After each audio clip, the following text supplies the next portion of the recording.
Oke Lur, selamat datang di Alur.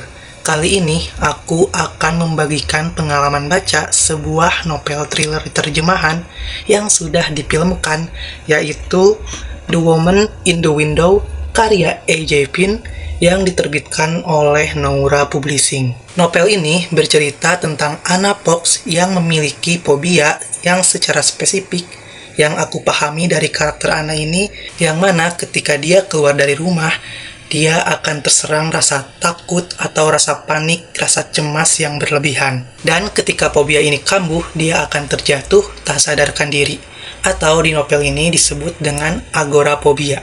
Karena hal ini, sepanjang hidup Anna dihabiskan di dalam rumah, hingga akhirnya dia merasa penasaran dengan kehidupan di luar sana. Melalui jendela rumah atau melalui lensa kamera, Anna mulai memperhatikan gerak-gerik tetangganya. Saking seringnya melakukan itu, Anna sampai tahu aktivitas para tetangganya.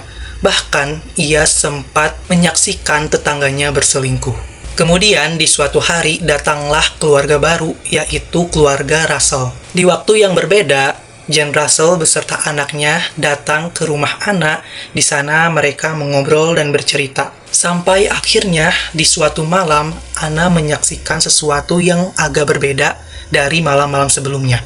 Ia melihat Jane Russell disutuk sampai dia meninggal dunia. Melihat hal itu, Anna langsung menelepon 911 dan bahkan Anna berusaha untuk menolong temannya itu. Akan tetapi ketika dia keluar dari rumahnya, agorafobianya kambuh dan dia pun jatuh tak sadarkan diri. Lalu ketika dia terbangun, dia dihadapkan dengan sesosok perempuan yang bernama Jane Russell. Anna sempat kebingungan karena perempuan tersebut tidak seperti perempuan atau tidak seperti Jane Russell yang dikenalnya atau yang pernah dilihatnya. Anna bersikeras menjelaskan apa yang dia ketahui tentang Jane Russell itu tidak salah.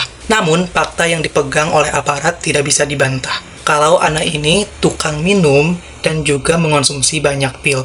Jadi para aparat menyangka kalau Anna ini berhalusinasi. Lantas, apa yang sebenarnya terjadi? Benarkah apa yang dilihat Anna adalah sebuah kebenaran atau sebuah khayalan karena Anna merasa kesepian dan butuh perhatian? Kalian bisa menemukan jawabannya di novel ini.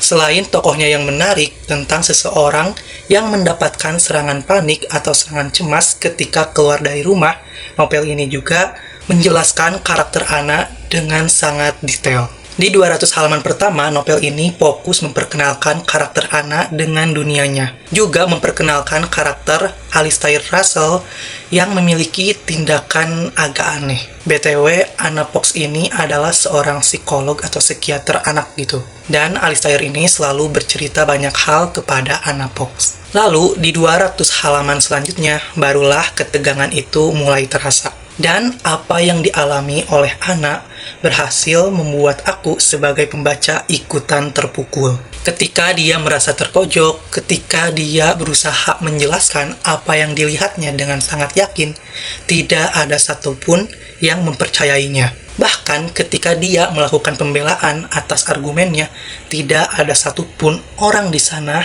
yang peduli padanya. Dia benar-benar sendirian. Pokoknya karakter Anna ini tuh benar-benar kasihan banget. Dan di adegan ini, jujur, feel-nya dapet banget. Aku ikutan sakit hati, ikutan sedih melihat bagaimana perjuangan Anna untuk mendapatkan rasa percaya dari orang-orang yang ada di sekitarnya. Tapi tidak pernah berhasil sedikit pun. Kemudian, novel ini juga memiliki plot twist yang berlapis yang berhasil bikin aku sedikit melongo. Sebenarnya aku agak males mengakui ini, tapi karakter penjahat di novel ini itu dialognya benar-benar memikat. Kayak gayanya tuh petantang petenteng. Apalagi di adegan pamungkas yang mendebarkan itu.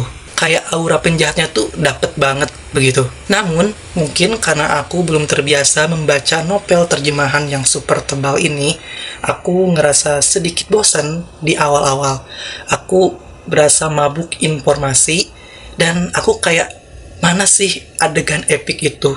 Kayak kok nggak muncul-muncul, padahal aku sangat menunggu adegan tersebut. Meskipun adegan di ending sangat menegangkan, tapi aku ngerasa kurang puas karena ketegangan itu terlalu cepat berlalu, terlalu cepat habis, jadi kayak kurang greget gitu. Pokoknya kurang puas deh untuk endingnya menurut aku.